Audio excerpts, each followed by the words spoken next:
السلام علیکم۔ یقیناً آپ نے یہ تصویر دیکھی ہے، ہر کوئی اس تصویر کو دیکھنے کے بعد یہ سوچنے پر مجبور ہو جاتا ہے کہ یہ لک لائک مانسٹر یا تو کوئی مانسٹر ہے یا کوئی ایلین ہے دنیا میں، یا تو یونیورس کے اندر رہنے والی کوئی مخلوق ہے۔ بیسیکلی یہ وہ مخلوق ہے جو ہمارے درمیان رہتی ہے۔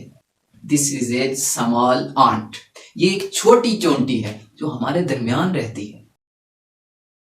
جسٹ ریممبر، اگر اللہ تعالیٰ اس کو کوئی بڑا جسم دے دیتا نا تو یہ دنیا کے نظام درہم برہم کرنے کے لیے کافی تھی۔ اس لیے اللہ تعالیٰ نے اس کو ایک خاص مقام و مرتبہ دے کر اس کو چھوٹا جسم دیا۔ اسی طرح اللہ تعالیٰ نے ہم انسانوں کو بھی ایک خاص مقام و مرتبہ دیا۔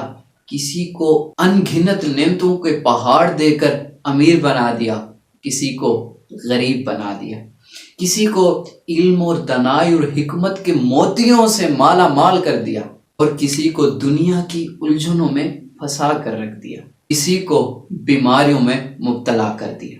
لہٰذا شکوہ شکایت والی عادات کو شکر والی عادات میں کنورٹ کر دیں، اللہ تعالیٰ کامل اور اکمل ایمان کے مراتب پر فائز کر دے گا۔ دس از اے ریئلٹی آف ورلڈ۔